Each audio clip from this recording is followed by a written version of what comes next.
সৃজন খবর বাংলা, খবর যেখানে জীবনের কথা বলে।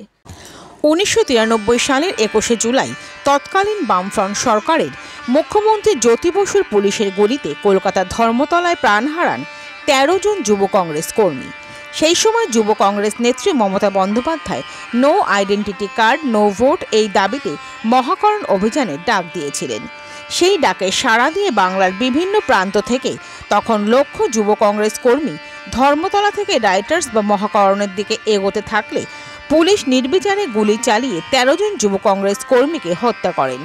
শতাধিক কর্মী আহত হন।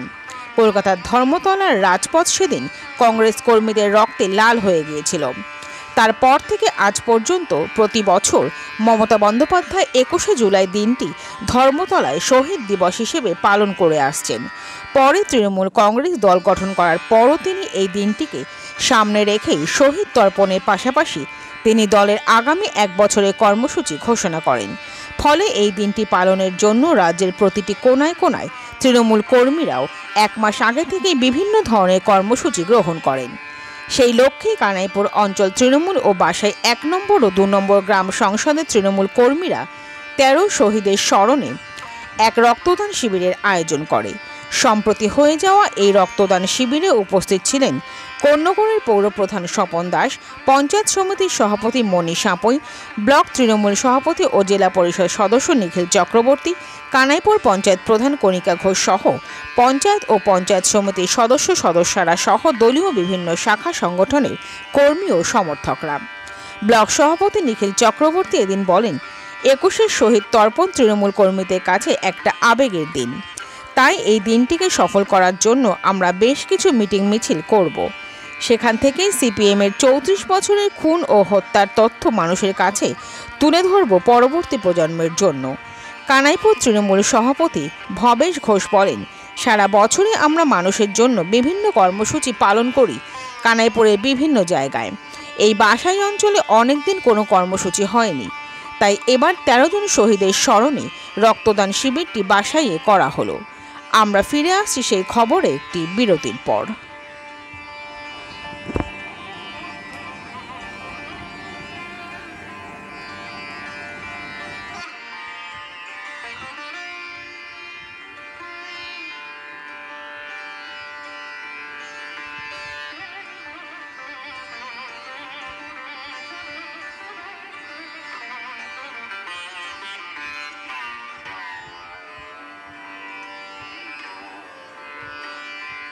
নবগ্রাম ইন্ডেন পরিবার ভাবে আপনাদের, রান্নাঘর আপনার, দায়িত্ব আমাদের।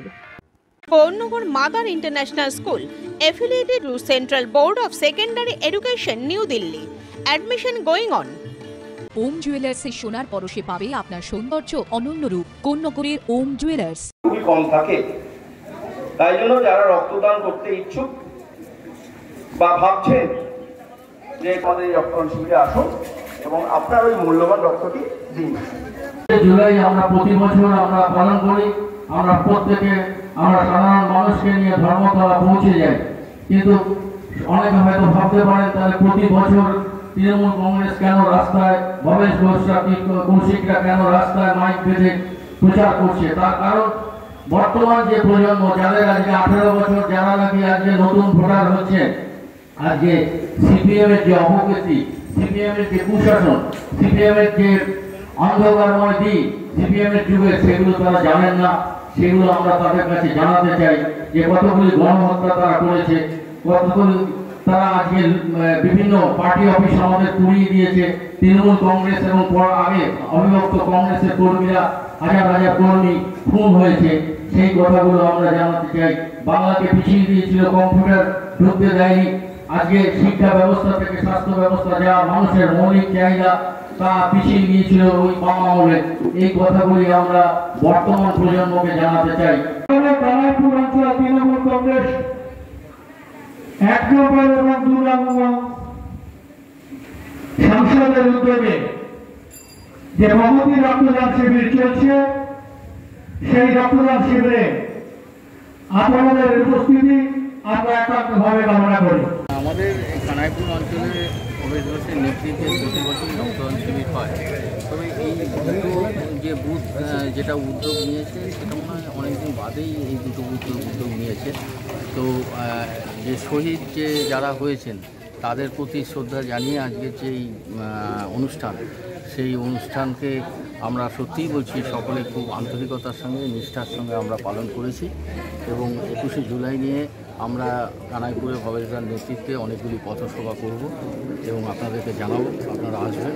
আমরা মানুষের মধ্যে 1993 সালে এবং তার আগে পরে ভারতের মার্ক্সবাদী কমিউনিস্ট পার্টি কী অত্যাচার করেছে এবং এই কানাইপুরে কীভাবে অত্যাচার হতো, কানাইপুরে কীভাবে নির্বাচন হতো আমরা মানুষের কাছে তুলে ধরব। এবং ভারতবর্ষের প্রধানমন্ত্রী নরেন্দ্র মোদী আজকে ট্রাম্পের পাল্লায় পড়ে আজকে কাশ্মীরকে জলাঞ্জলি দিচ্ছেন, সেই কথাগুলো আমরা বলবো। তো আমরা আপনাদেরকে নিশ্চয়ই সময় খবর দেবো, আপনারা সেই খবরগুলি যেরকম আগেও পরিবেশন করেছেন আপনারা পরিবেশন করবেন আশা রাখি। বহু এদের অনেক দিন ধরেই অনুষ্ঠান হয়নি, কিছু অনুষ্ঠান অনেকদিন পরে এই অনুষ্ঠান হচ্ছে।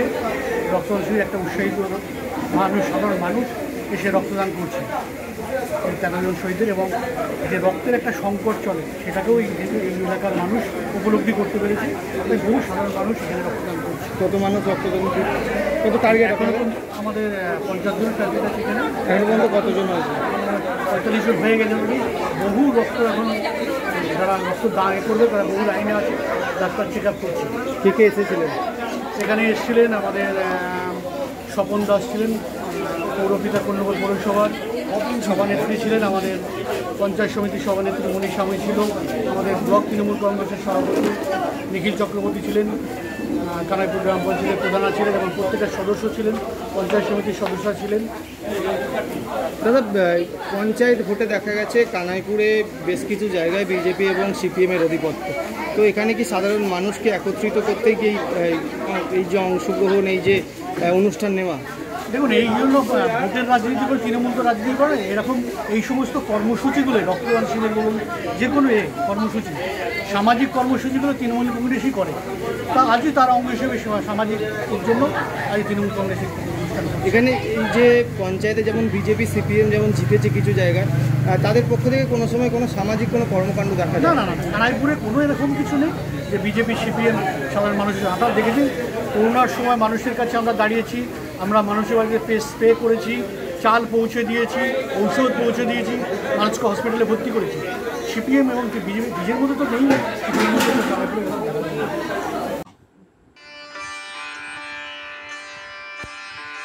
সৃজন, খবর বাংলা নিউজ।